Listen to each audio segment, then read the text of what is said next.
Hello and good evening. It is Saturday, July 16th, 2022, just almost 10:30 p.m., or we're starting a little bit late here, but it's time for our next edition of Star Trek Radio Theater here on Live Long and Podcast. It's been a couple months since we are here to do the Star Trek Voyager episode Death Wish, which is from Voyager's second season, episode 18. It aired February 19th, 1996. In terms of Star Trek years, it's the year 2372. This is our fourth episode for season 3 of Star Trek Radio Theater, our 49th overall. This is a great story. It's a father-son combo, a story by Sean Piller and a teleplay by his dad, Michael Piller. Also want to give big thanks to Ashley Millard and Kevin for their contributions to the script edits. And we'll bring out the cast at the end just to say hello and have a chat and talk about it all. But we hope you enjoy the show. We will jump in now. When you hear the music, that's when we've cued. All right, time to start. And we started by hitting the first sound.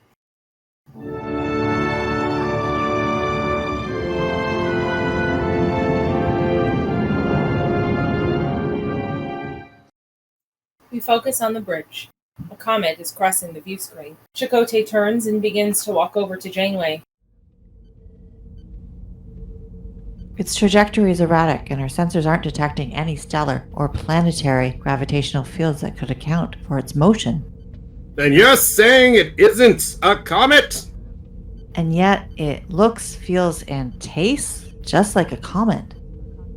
Well, there's a slight chance that there are magnetodynamic forces acting on the comet that are too subtle for our sensors to detect. Or it might be something we've never encountered before.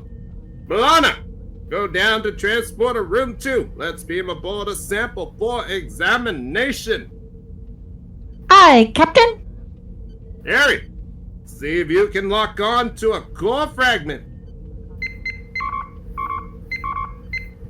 For once, I'm having no trouble penetrating the crust, Captain. We focus on the transporter room. Torres enters. Janeway to Torres.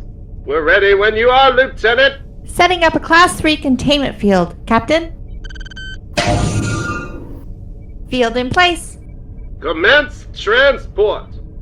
Energizing.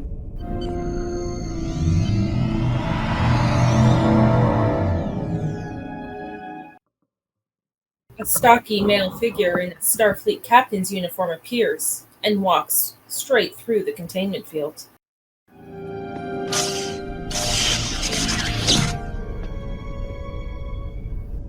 Hello, my name is Q, and I'm not stocky.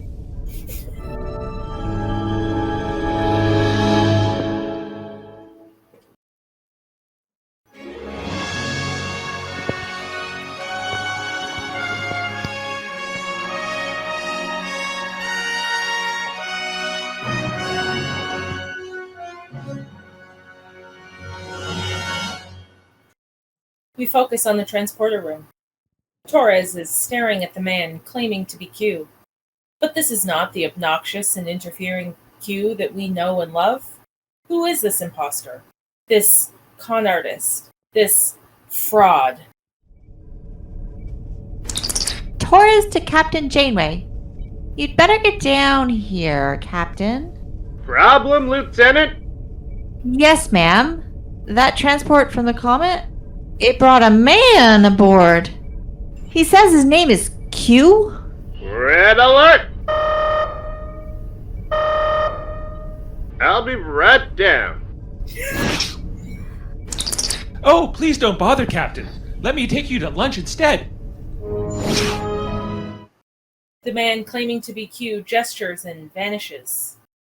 We focus on the mess hall. The two appear and everyone seems surprised.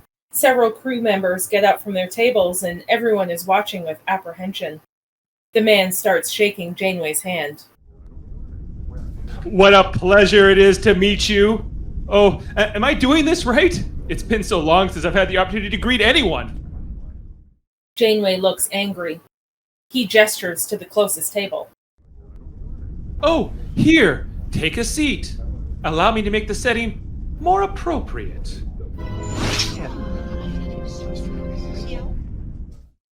The crew gasps as beautiful linens, fine china, crystal goblets, and candles appear on the table. There is a fancy-looking meal on the plates and wine in the glasses. Janeway is unimpressed.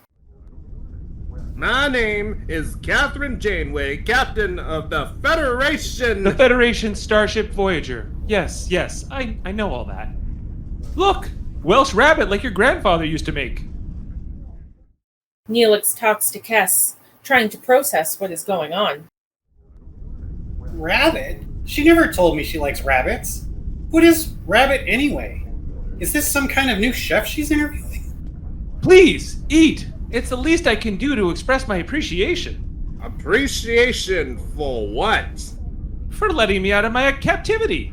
You were being held against your will inside the comet? In a manner of speaking. And you, all of you, you're mortals, aren't you? Who was holding you prisoner? He ignores the captain's questions and turns to Kess. And you only live for 9 years. That's right. Oh, how I envy you. Why is that? Because the one thing I want more than any other is to die. Look, Sounds like you're I don't know what you want here, but I know who you are. Every captain in Starfleet has been briefed about your appearances on the Enterprise, and I warn you. My appearances? Oh, you've mistaken me for... Oh well, no matter. I really must get on with my business before the others realize I'm here. When someone asks you about me, and they will, would you tell them I said, you know, I've had 300 years to think of the appropriate last words. I wanted something more memorable, you know, quotable. Would you tell them I said, I die not for myself, but for you? I know. Enigmatic, provocative. They'll understand. Well, goodbye to you all. Many thanks. Here's the end of me. He raises his hand. And in a flash, all the men disappear. Oh dear, that's not right. Taurus to Janeway. All the men have disappeared. I'm aware of it, Lieutenant. Report to the bridge. Janeway out. Bring them back. Now. He raises his hand again, but nothing happens. Oh, of course. I'm a little out of practice. He tries again. Once. Twice. Nothing. Well, that's that, I'm afraid. They're gone. Gone? Where? Just gone. Oh, I apologize for the inconvenience. He raises his hand again, and he and Janeway disappear. We focus on the bridge. The two reappear. Well, good luck to you all. I really have to be going now. Return my crew! I'm not sure how. Humans. Who would have more recent experience with humans? Another man in a Starfleet captain's uniform appears. This is the Q we know from the Enterprise. But wait, 2 Qs on the bridge? This could get confusing. Let's refer to the unfamiliar Q as Quinn. What have you done now, Q?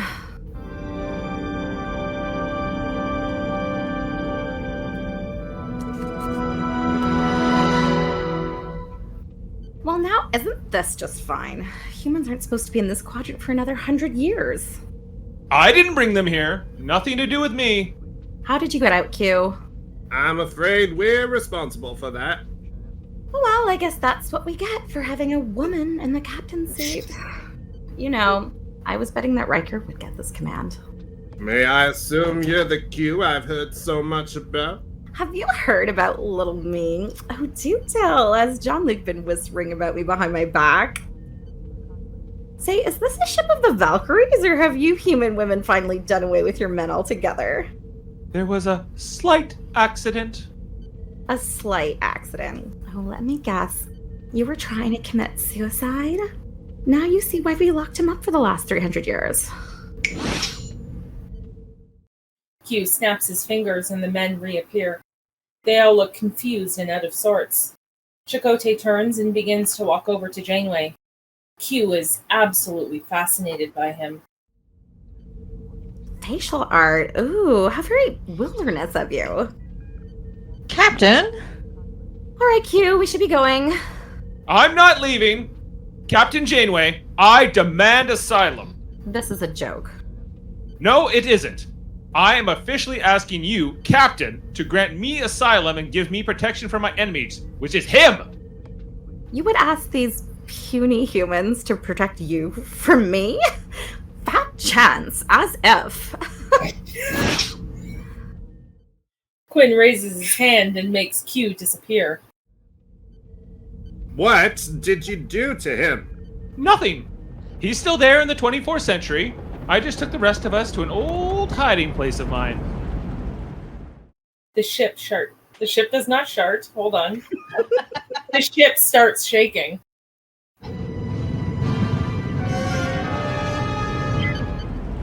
Report! Captain, there's no stars outside. Well, that's partially accurate. Actually, there's no universe outside. On screen. Commander.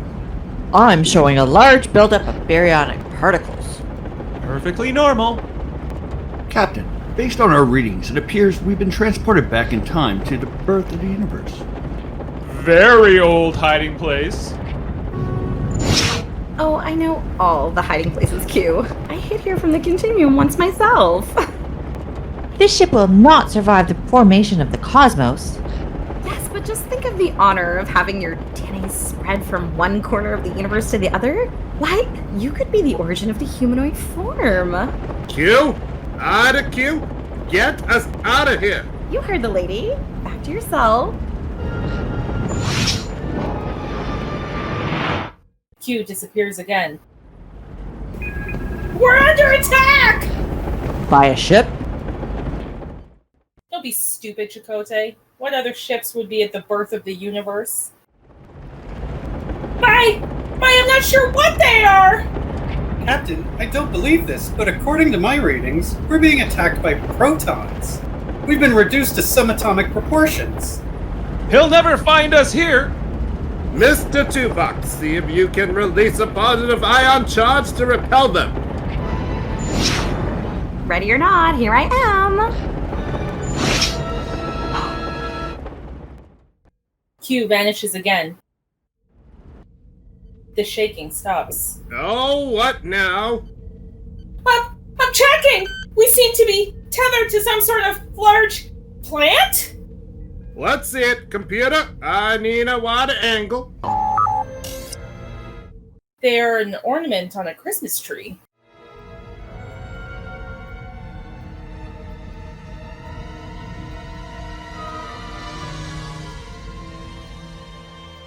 Q appears on the view screen. You can't hide from me, Q. And you can't take me by force. I'll stalemate you for eternity if I have to. The hell you will! The vaunted Q Continuum. Self-anointed guardians of the universe. How dare you come aboard this ship and endanger this crew with your personal tug-of-war? Did anyone ever tell you you're angry when you're beautiful? Oh my god! We're back where we started from, Captain! It doesn't matter. I'm not going into that cell. How would you like to spend eternity as a Gorokian midwife toad? Oh, just try it. Stop! You want asylum? Fine. We'll have a hearing. A hearing? You would have me put his future in your delicate little hands? Oh, so touchably soft. What is your secret, dear? When the captain of a Starfleet vessel receives an official request for asylum, there is a clear procedure to follow. I suggest to end your deadlock and to save my ship, that we follow it to the letter. Well, this could go on for a millennium or two, I suppose. All right, I accept on behalf of the Continuum on one condition. If you rule in our favor, Q agrees to return to his confinement. I have a condition of my own. If you rule in my favor, then the Continuum must grant me mortality. Why? So you can kill yourself? Exactly. Accepted. Well, this is going to make for an amusing diversion. Will you send him to prison for eternity, or will you assist in his suicide plan? That's a toughie. But that's why they made you captain, isn't it? To handle the real tough ones. My. Now we've got to find out whether the pants really fit.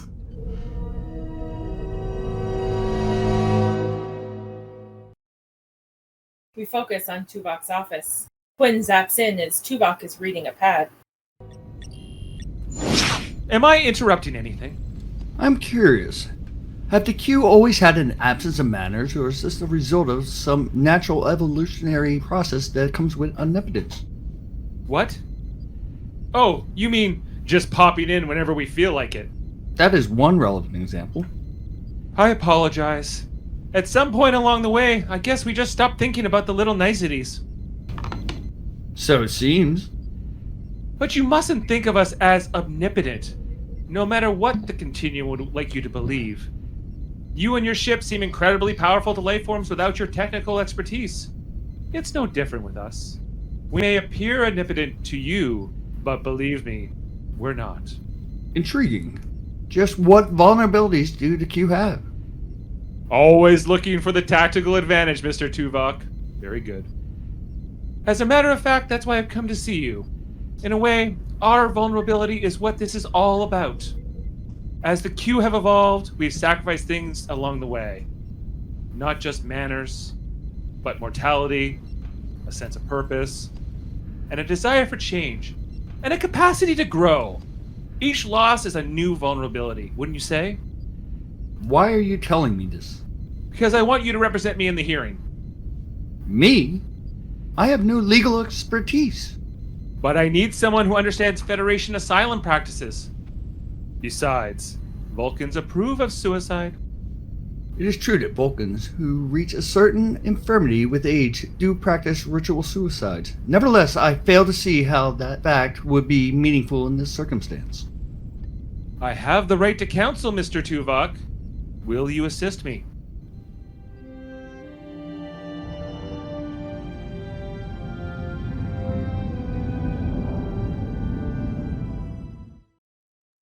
We focus on the hearing room. Tuvok is sitting at a table with Quinn. Q is at a table by himself.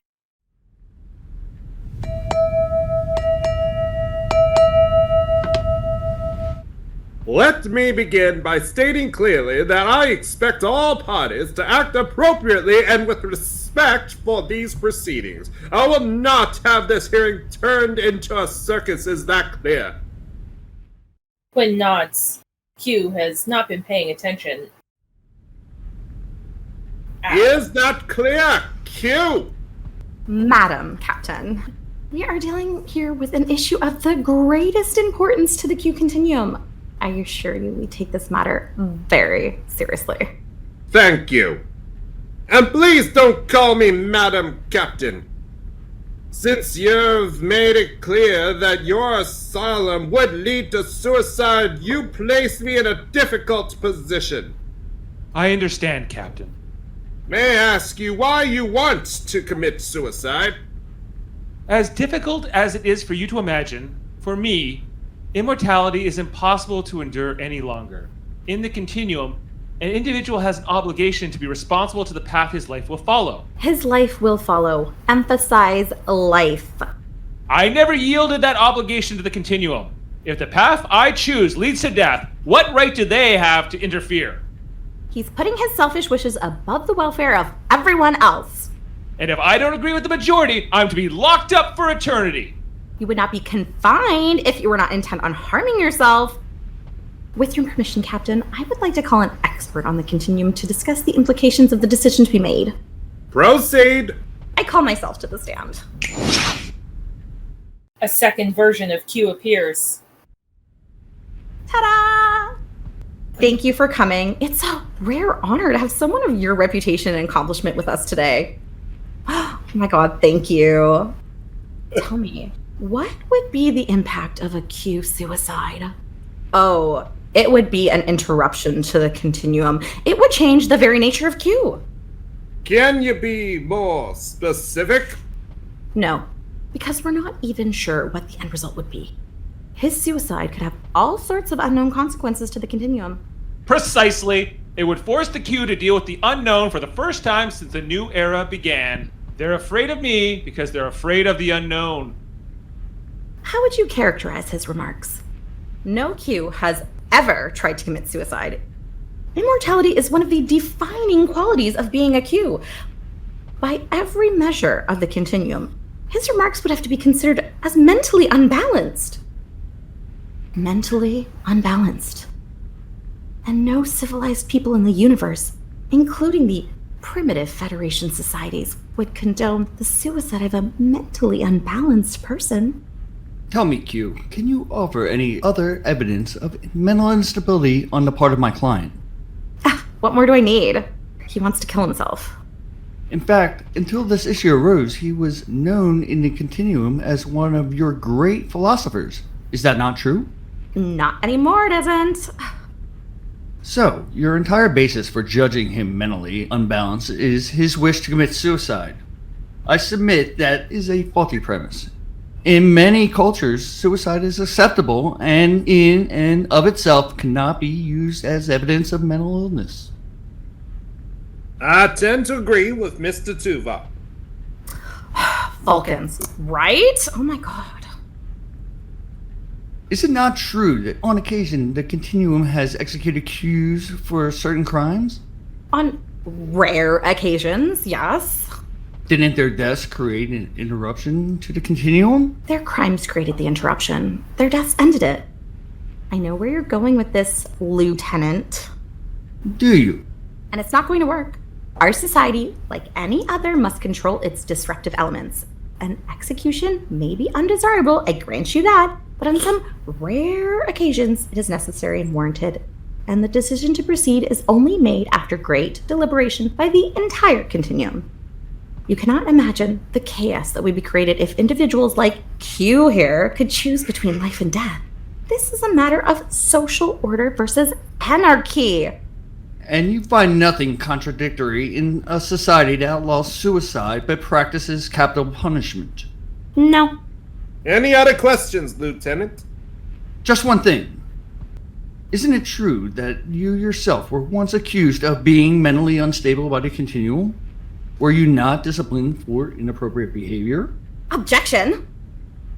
I'll allow the question. My record has been expunged. I will take that as a yes. Thank you, that is all. You're excused. The second Q vanishes.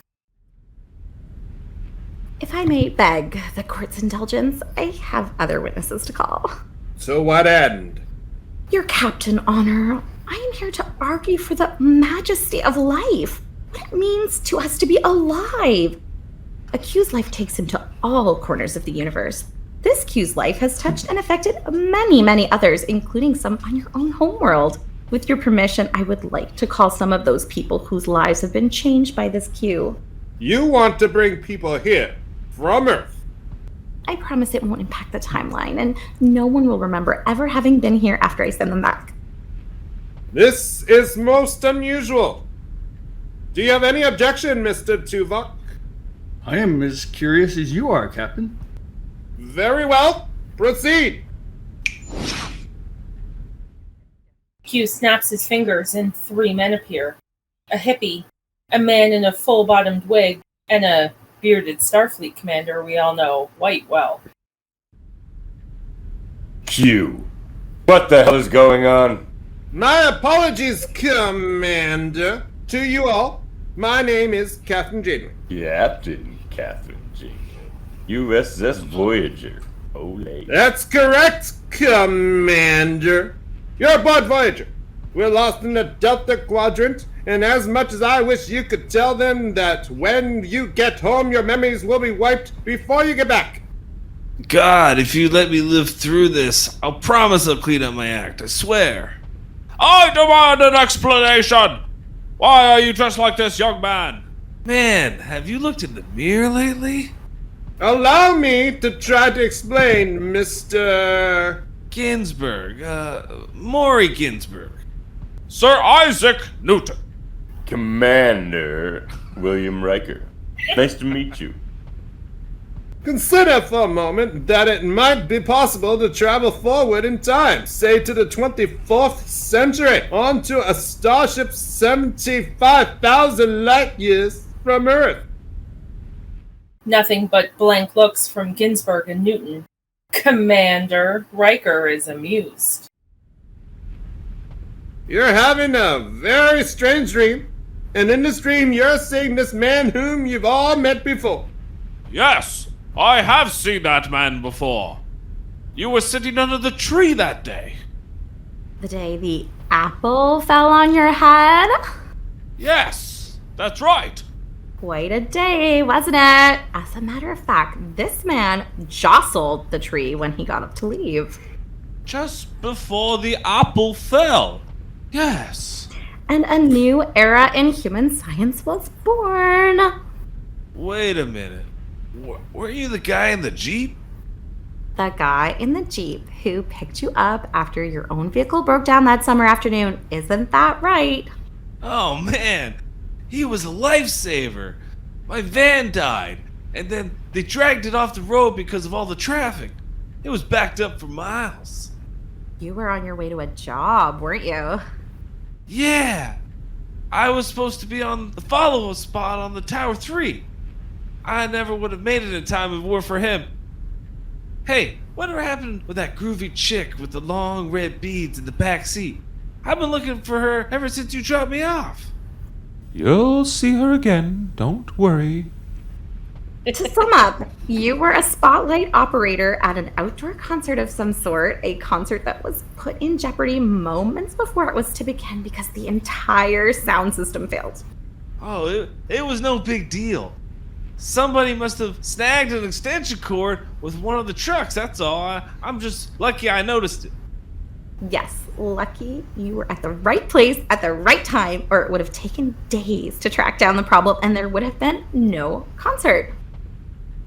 Well, I'm sorry to say I have met him. Riker looks to Q with contempt before turning to Quinn. But I've never seen this man before in my life. Are you sure? Has it not been established that my client has been in captivity during all Commander Riker's lifetime? Have you seen this photograph before?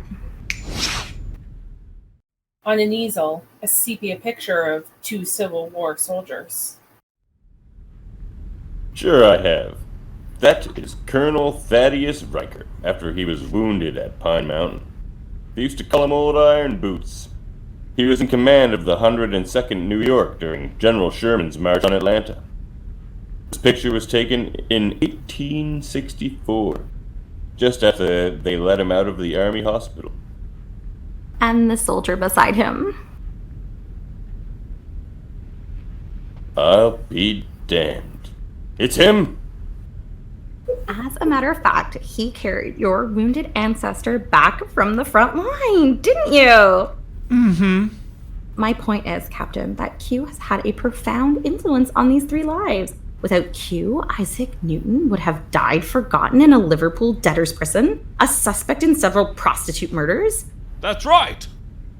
Without Q, there would have been no concert at... Woodstock. wherever. More importantly, Mr. Ginsburg would never have met his future wife, the groovy chick with the long red beads, and he would never have become a successful orthodontist settled in Scarsdale with 4 kids. Far out. Yes, without Q, there would have been no William T. Riker at all, and I would have lost at least a dozen really good opportunities to insult him over the years. Oh, and lest I forget, without Q, the Borg would have assimilated the Federation. Thank you. Thank you. The witnesses vanish. This is the life Q treats without respect. This is the life that he would give up so easily. May I remind this hearing and my learned colleague that for centuries my client has not been allowed contact with anyone. At this time, we would like to reproduce the environment in which he has been confined. I object.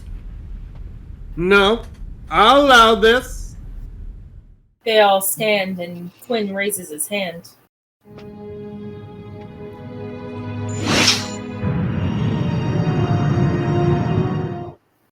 We focus on the inside of the comet. It is very cramped. These are the conditions my client would be forced to live in for eternity if you deny asylum, Captain. We just want to give him time to reconsider his position. I will never change my mind! This is your own doing. You could live a perfectly normal life if you were simply willing to live a perfectly normal life. I've seen enough. Please return us to the hearing room. We focus on the hearing room. I would submit that the quality of life that my client will have to endure should be considered in this proceeding. I don't like those conditions any more than you do, Mr. Tuvok, and I wouldn't want to spend another day there if I were you, Q. But I'm here to rule on the request for asylum, not to judge the penal system of the Q continuum. And he does have a point. You were confined to prevent you from doing harm to yourself. I've been doing a great deal of research, studying a variety of cultural attitudes on suicide to help me frame the basis of our decision. Mr. Tuvok, are you familiar with the double effect principle on assisted suicide that dates back to the Boolean Middle Ages? I believe it relates to the relief of suffering, does it not, Captain? It states an action that has the principal effect of relieving suffering may be ethically justified, even though the same action has a secondary effect of possibly causing death. This principle is the only thing I can find that can possibly convince me to decide in your favor, Q. And yet, as I look at you, you don't seem by our standard aged, infirm, or in any pain. Can you show this hearing that you suffer in any manner other than that caused by the conditions of your incarceration? Any suffering that would justify a decision to grant you asylum? May I consider a request, or may I request one, by the way, because that's the proper way to do it, Captain? Granted! We focus on the mess hall. We're going to lose, aren't we? I would say we have not yet convinced Captain Janeway of the validity of our argument. You're doing a fine job, Mr. Tuvok. It's nice to know someone believes in me. I am representing your position to the best of my ability. It is most definitely not my own. I see no persuasive evidence that a life like yours should be wasted simply because you are disgruntled. Frankly, I see no logic to your position. You surprise me, Mr. Tuvok, which is a rare and special gift to a Q. Thank you. But may I say, if you only knew what life as a Q were like, you would see the logic.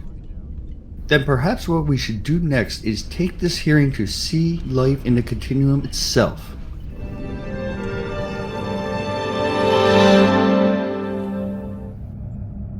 Captain's log supplemental. I'm determined to find a better alternative to suicide or endless prison, so I've summoned the Advocate Q to make him a proposal. We focus on the ready room. Yes, what is it, Captain? Come to the next session of the hearing and announce that the Continuum is ready to reintegrate Q into your society. You won't condemn him to that cell for eternity. And you will rule in our favor? I would consider it a very meaningful gesture by the Continuum. How would you know if I intended to keep my word? Based on my research, you have been many things. A rude, interfering, inconsiderate, suggestive You've made your point. pest. And oh yes, you introduced us to the Borg. Thank you very much.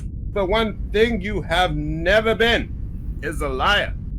I think you've uncovered my one redeeming virtue. Am I blushing? I wish I could help you, Kathy. I just can't. We're dealing here with the most dangerous man in the continuum. Now, I didn't tell you this, but one of his self-destructive stunts created a misunderstanding which ignited the 100-year war between the Romulans and the Vulcans. No. This man goes back into his confinement. But I would like to make it easier for you. The Continuum is prepared to do you a little favor if we approve of your ruling. Look out the window. Janeway turns, and just outside her window is Earth. She walks toward the window, emotional at the sight of her home. Now you see it.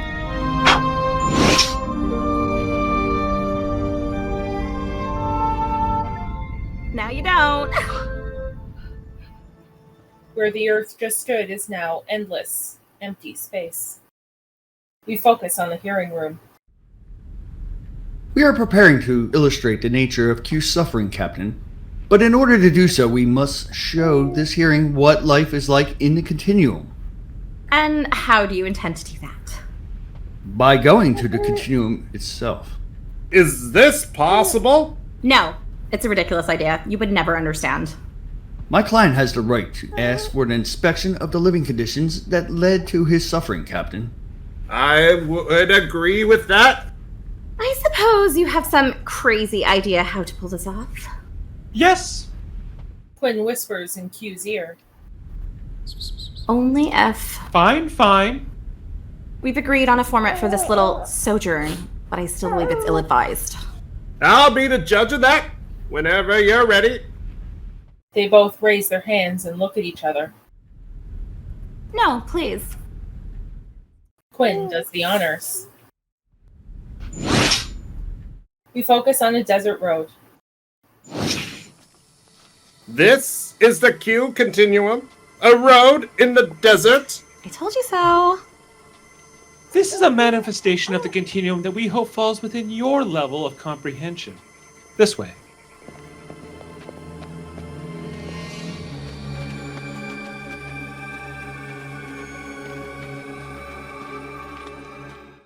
We focus on a roadside building. A man and a woman in 20s clothes are playing croquet. Planets for balls. On an AstroTurf lawn. A scarecrow is in a Starfleet uniform, standing nearby.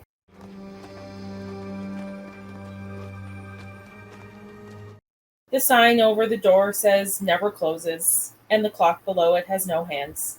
A man puffing on a pipe is reading a book called The Old, while a young woman reads a magazine called The New. Someone plays the Continuum Galaxy pinball machine. The away team walks past a panting bloodhound. Good afternoon.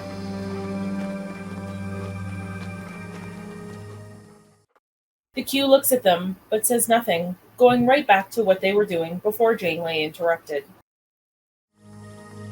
I apologize for the lack of hospitality, Captain. We're not used to visitors here. In fact, you're the only ones who've ever come. Then what is the purpose of the road? The road takes us to the rest of the universe, then leads us back here. An endless circle. This was your existence before your confinement? I traveled the road many times, sat on the porch, played the games, been the dog, everything. I was even the scarecrow for a while. Why? Because I hadn't done it. Oh, we've all done the scarecrow. Big deal. I can't say I entirely understand what I'm seeing here, but these people don't seem to be suffering. Of course not. They're happy people. Happy people. What's there to feel sad about? Look at them. They don't dare feel sad. If they only could, that would be progress. Oh, the philosopher speaks. When I was a respected philosopher, I celebrated the continuity, the undeviation of Q life. I argued that our civilization achieved a purity that no other culture had ever approached, and it was wonderful for a while. At the beginning of the new era, life as a Q was a constant dialogue of discovery and issues and humor from all over the universe. But look at them now. Listen to their dialogue now. I'm afraid I cannot hear any. Because it has all been said. Everyone has heard everything, seen everything. They haven't had to speak to each other in 10 millennia. There's nothing left to say. Well, I don't know about you, but I appreciate a little peace and quiet now and again. It's ironic, isn't it, Q? I don't know what you mean. Of course you do. That of all people, you of all people should be arguing their case. I believe in the ultimate purity of the Q. You, who were banned from the Continuum and made mortal to pay for your crimes? My penance has ended. I'm a born-again Q. That life is behind me. What a shame. Because in many ways, that life inspired me. It did? I did? Oh yes. You never knew that, did you? You see, Captain, Q rebelled against this existence by refusing to behave himself. He was out of control. He used his powers irresponsibly and for his own amusement. And he desperately needed amusement. Because he could find none here at home. And I paid the price for my inappropriate behavior? No. We paid the price by forcing you to stop. But for a moment there, you really had our attention. My attention. You gave us something to talk about. But then you surrendered to the will of the Continuum like a good little Q. And may I say, you become a fine, upstanding member of the Continuum. But I miss the irrepressible Q. The one who forced me to think. May I borrow this? Quinn takes the magazine from the woman and shows an article to Janeway. This was the beginning of my fall from grace. This was my last edition, by the way. They shut down the presses after I wrote that. Janeway takes the magazine and looks down at the article. My corner of the Continuum. I'm ready to die. How about you? But they couldn't keep me silent. I continued to speak out in favor of self-determination. That's when he lost his mind and started trying to destroy himself. We had no choice but to confine him. But it's for his own safety. Not for my safety, for theirs. I was the greatest threat the Continuum had ever known. They feared me so much that they had to lock me away for eternity. And when they did that, what they were saying was that the individual's right will be protected only so long as they don't conflict with the state. Nothing is so dangerous to a society. My life's work is complete, but they force immortality upon me. And when they do that, they cheapen and denigrate my life and all life in the Continuum. All life! Captain, you're an explorer. What if you had nothing left to explore? Would you want to live forever under those circumstances? You want me to prove to you that I suffer in terms of something you can equate with pain or disease? Look at us. When life has become futile, meaningless, unendurable, it must be allowed to end. Can't you see, Captain? For us, the disease is immortality.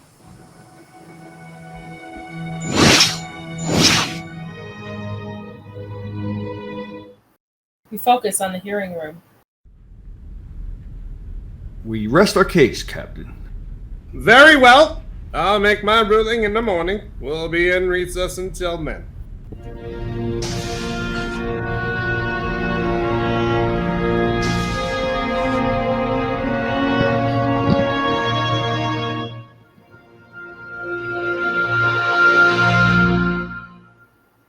We focus on Janeway's quarters. Janeway rolls over in bed and comes nose to nose with Q wearing a nightcap. Wobble sleeping. Did you ever try Calarian goat's milk? Janeway leaps out of bed and puts on her dressing gown. Get out! Did you think about our offer? You mean your bribe? Merely an incentive to make the proper decision. It'll play no part in my deliberations. No, I told him it wouldn't. That's why I talked them into giving you what you asked for. You have my word, he won't go back to the cell. We'll sign someone to look after him. Whatever it takes. It's what you wanted, isn't it? That's what I wanted. So you've won! Let's celebrate! Just you and me. The two of us. What? I'll take you home. Before you know it, you'll be scampering across the meadow with your little puppies, the grass beneath your bare feet. A man coming over the hill way in the distance waves to you. You run to be in his arms, and as you get closer, you think that it's me. You? Forget Mark. I know how to show a girl a good time. How would you like a ticker tape parade down Sri Lanka Boulevard? The captain who brought Voyager back, a celebrated hero. I never did anything like that for Jean-Luc, but I feel very close to you. I'm not sure why. Maybe it's because you have such authority and yet managed to preserve your femininity so well. Leave. We'll talk about this after the hearing tomorrow.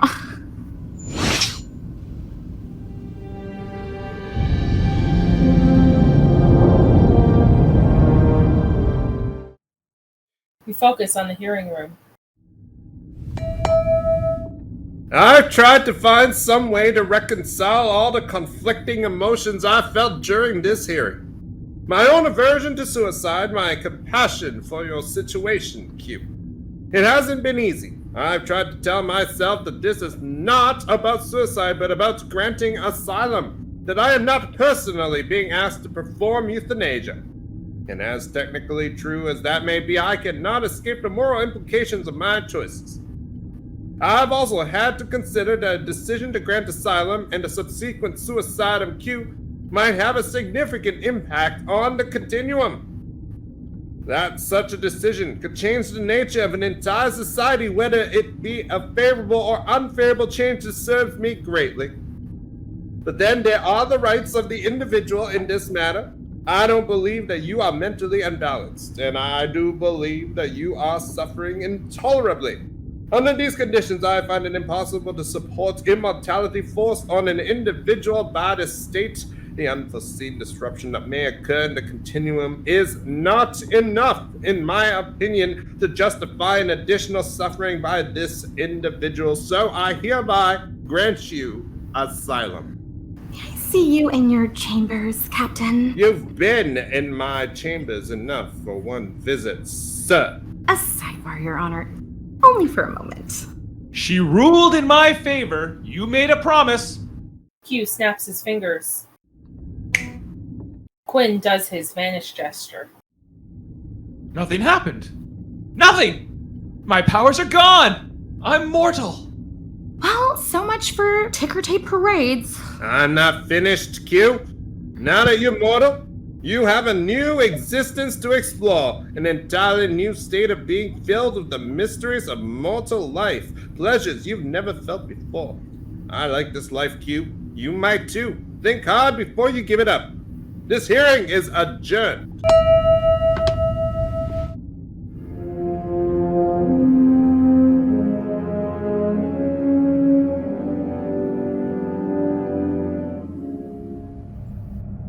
Captain's log, stardate 49301.2. We have assigned quarters to our new passenger, who has entered his name on our crew manifest as Quinn. I'm anxious to engage him in ship activities as soon as possible. We focus on the ready room. How about stellar cartography?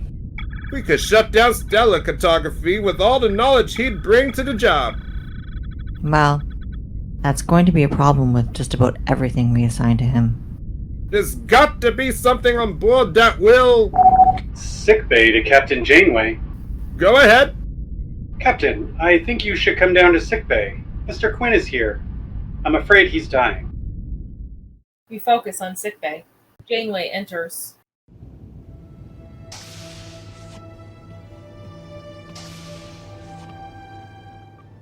There's nothing you can do? He's ingested a rare form of Nogach hemlock. There's no known cure. I'm sorry to disappoint you, Captain. But I only would have been pretending to fit into this mortal existence. This is my final gift to my people. Oh, tell them that those were my last words.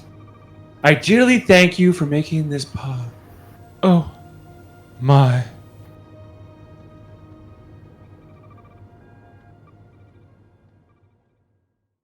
Quinn dies. Doctor, do you generally keep samples of fatal poisons in storage? No. The replicators will not produce them either. So how did he get his hands on Nagash Hemlock? I got it for him. You assisted his suicide? Illogical, Tuvok? I don't think so. By demanding to end his life, he taught me a little something about my own. He was right when he said the continuum scared me back in line. I didn't have his courage or his convictions. He called me irrepressible. This was a man who was truly irrepressible. I only hope I make a worthy student. I imagine the Continuum won't be very happy with you, Q. I certainly hope not. Au revoir, Madam Captain. We will meet again. Mwah. Ew.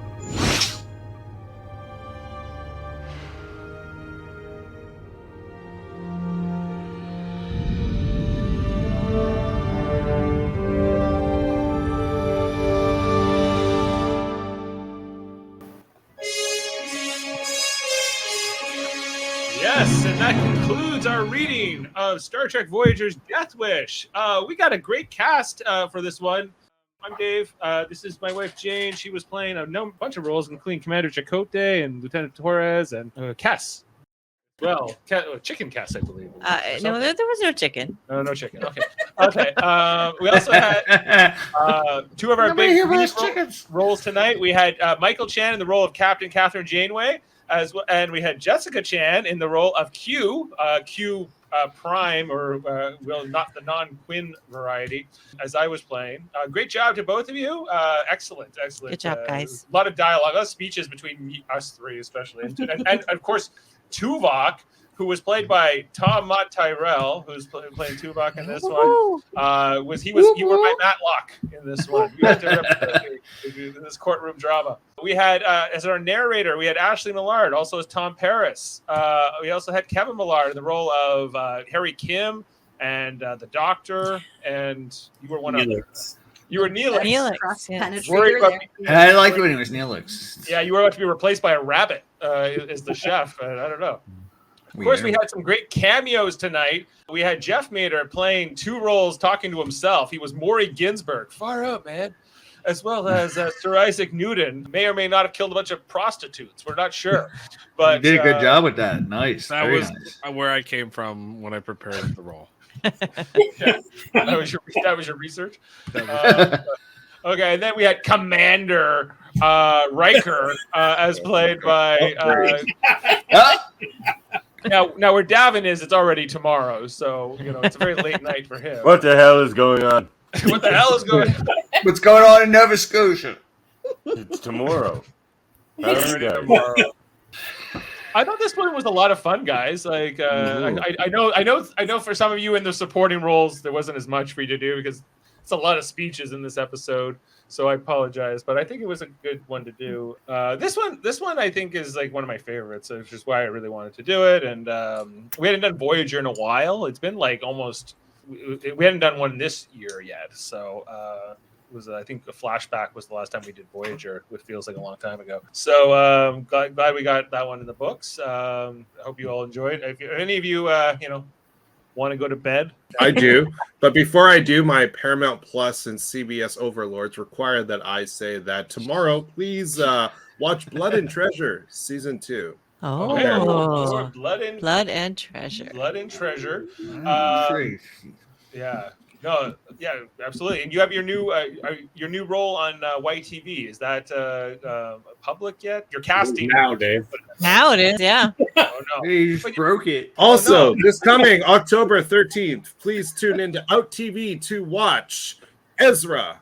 Ezra on Out TV. Not YTV. Out TV. Out TV. Yeah. That's the gay vampire one, right?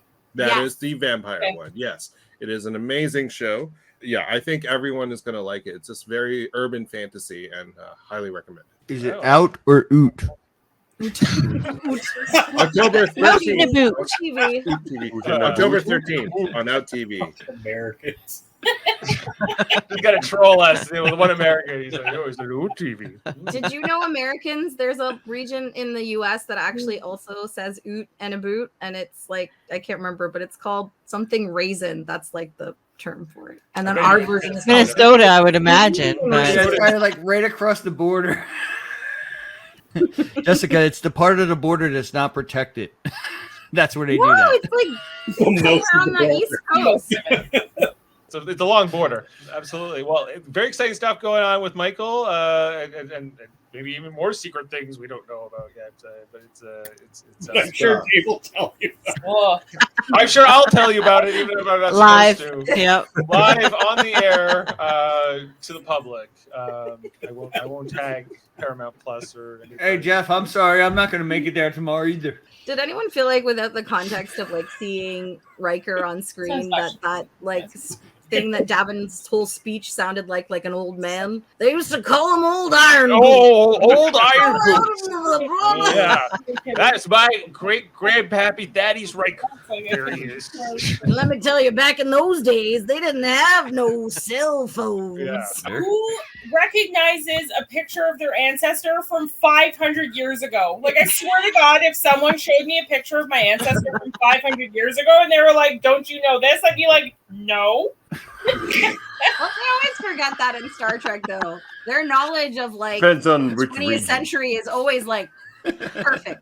They listen to like music from the 1960s. That would be me like jamming out to like, oh yeah, I love this. They're harpsichord 300 music. years in the future, Great. and they know their ancestors from the Civil War. If someone showed me an ancestor from Civil War time, I'd be like, I have no fucking clue who that is. But Dave, you might know your ancestors. I Well, gotta like, admit. to be fair, Davin and I know we know more about our ancestors. Jacob Horn. Accurate. Great grandparents. They could show me a picture of my great grandparents, and I'd be like, I don't know who that is. Sometimes with you there. Sometimes it depends if they show the full photograph, and then I can get an idea. Wait, he Your also had parents. like a perfect knowledge of the Civil War too. Not just knew who he was. He was like, "Let me tell you about the Civil War." Let me tell Well, you he about did name Old his Iron kid Boots. after that guy. Yeah, this is when he got out of the hospital. He had a very detailed like accounts of where he went and when. I don't know. Maybe the Riker family is just really ancestry.com. Yeah, they pass down the stories from generation to generation. That's right. Perhaps. So they know their stuff. Flashcards when they're two. Okay, now who is this?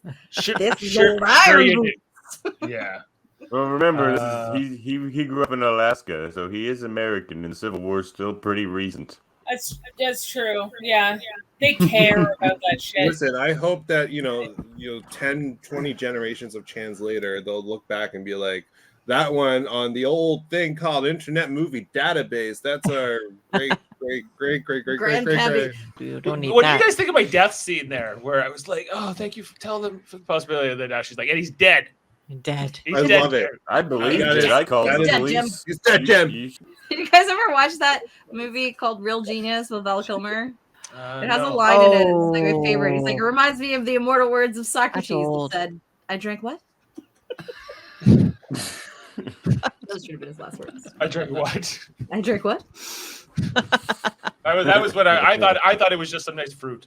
Anyway, that was the end of Quinn. This has been our live reading of Star Trek Radio Theater Death Wish. We'll have the edited version out sooner than later, hopefully. And we are going to come back with another one very soon. Jeff Mader's got a wedding coming up, so we got to get, we got some big events, family coming our way. Hey, congratulations. Thanks. If it hadn't been for Quinn showing up to get me there on time, I just don't know if it ever would have come together. Yeah. Mhm. Ruby chick with the long repeats. Yeah, that's who you're getting married to. You're going to settle down with 4 kids in Scarsdale, Jeff, and become a successful orthodontist. So it's Far out.